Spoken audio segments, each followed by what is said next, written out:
안녕하세요, 또깨비입니다. 여기 이분은 레리 윌리엄스인데요. 1년 만에 약 1000만원을 10억으로 만든 아주 유명한 트레이더입니다. 그의 매매 비법을 아주 구체적으로 잘 분석한 영상이 있는데요. 여기서 공유한 레리 윌리엄스의 매매법을 소개해드리고자 합니다. 초보자분들도 쉽게 따라할 수 있도록 지표 설정에서부터 진입 타점까지 아주 상세히 설명드릴 예정이니 꼭 끝까지 시청해주세요. 출발합니다. 지금 설명드릴 레리 윌리엄스의 전략은 LW 변동성 돌파 전략이라고도 알려졌는데요. 여기서 LW는 레리 윌리엄스의 이니셜입니다. 이 전략은 아주 중요한 하나의 지표를 중심으로 작동하는데요. 이 지표는 바로 돈치안 채널스라는 지표입니다. 자, 바로 트레이딩 뷰로 이동해 이 지표를 추가해 보겠습니다. 지표 탭에 들어가 영어 또는 한국말로 돈치안 채널을 검색해 추가해 줍니다. 이후 약간의 설정을 변경해 주겠습니다. 지표 설정에 들어가 길이를 96으로 변경하고 스타일 탭에서 어퍼 로어 라인을 빨간색으로 변경해 더 잘 보이도록 바꿔보겠습니다.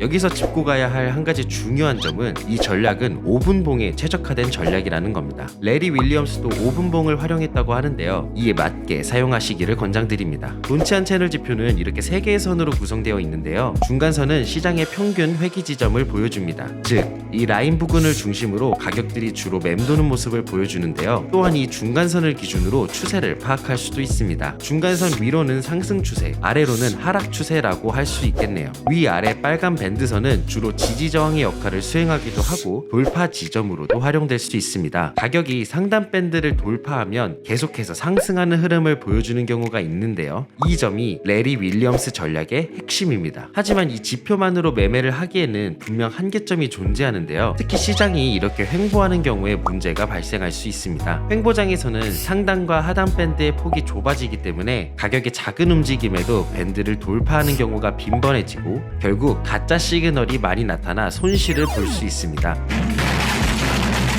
따라서 이를 해결할 방법을 찾아야 하는데요. 거래의 정확도를 높이기 위해 2개의 지표를 더 추가해 보겠습니다. 첫 번째는 LWTI라는 지표인데요. LWTI를 검색해 추가해 주겠습니다. 이후 설정에 들어가 피리어드를 25로 변경해 줍니다. 숫자가 높을수록 장기 트렌드에 더 적합한데요. 25가 5분봉 차트에는 최적이라고 하네요. 그리고 스무딩 피리어드를 20으로 변경해 줍니다. 자, 이제 마지막으로 지표 하나를 더 추가할 건데요. 바로 거래량 지표입니다. 여기서도 설정이 들어가 약간의 조정을 해보겠습니다. 우선 MA 랭스를 30으로 변경해 줍니다. 그 다음 스타일 탭에서 볼륨 MA를 활성화한 뒤 하얀색으로 변경해 보겠습니다. 이 거래량 지표는 시장에 실제로 추세힘이 작용하는지 확인하는 데 도움이 될 것입니다. 자, 이제 모든 준비는 끝났는데요. 본격적으로 어떻게 거래하면 될지 알아볼까요? 먼저 5분봉으로 차트를 설정해 줍니다. 롱 포지션 진입을 기준으로 설명드릴게요. 첫 번째 조건은 가격이 상단선을 터치하는 것을 확인합니다. 두 번째 조건은 LWTI 지표가 초록색인 것을 확인합니다. 만약 빨간색이라면 진입하지 않습니다. 마지막으로 거래량이 하얀색 라인 위에 위치하면서 동시에 초록색임을 확인합니다. 이는 시장이 횡보하지 않고 돌파 상승하기에 충분한 거래량이 있는지 알려줍니다. 이 3가지 조건이 모두 충족되면 진입 타점으로 잡을 수 있는데요. 손절가 또는 스탑로스 설정은 경우에 따라 조금 다를 수 있습니다. 일반적으로는 주황색 중간선 약간 아래로 스탑로스를 설정하는데요. 만약 이렇게 상단선과 중간선의 간격이 크게 벌어지면 손실폭이 너무 커질 수 있겠죠? 이 경우에는 최근 저점을 기준으로 설정해 손실폭을 줄이는 게 좋습니다. 대부분의 경우에는 중간선이 스탑로스가 될 것이고 2대1의 손익비를 잡고 매매를 진행하시면 됩니다. 자, 좀 더 자세한 이해를 위해 숏 포지션을 기준으로 한 번 더 설명드릴게요. 먼저 가격이 하단 밴드에 도달한 것을 확인한 뒤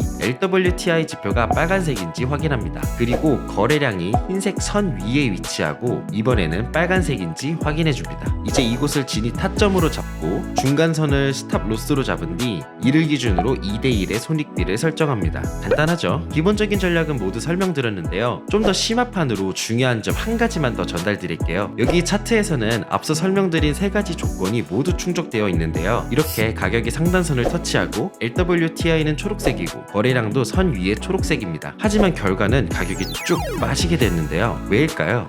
차트를 줌 아웃해서 확인해보면 장기적으로 명확한 저항선 부근에 위치했음을 볼 수 있는데요. 전략의 모든 조건을 충족했지만 강력한 저항을 맞아 이렇게 하락하게 된 것으로 보입니다. 이러한 이슈를 보완하기 위해서는 1시간봉과 같은 좀 더 장기적인 프레임으로 이동한 뒤에 지지 저항선을 확인해줄 필요가 있습니다. 그리고 이렇게 장기적으로 저항이 크게 작용하는 경우에는 진입하지 않는 것을 추천드립니다. 하지만 반대로 저항을 돌파하면서 동시에 전략의 모든 조건을 충족한다면 진입을 하기에 최적의 환경이라고 할 수 있겠네요. 이 전략을 따라서 한번 해보시면 매매에 크게 도움이 되지 않을까 생각합니다. 오늘 영상은 여기까지고요. 혹시 선물 거래하시면서 수수료를 환급받는 셀프 레퍼럴을 아직 받고 있지 않는 분은 좌측 영상을 꼭 시청해보세요. 이상 또깨비였습니다. 감사합니다.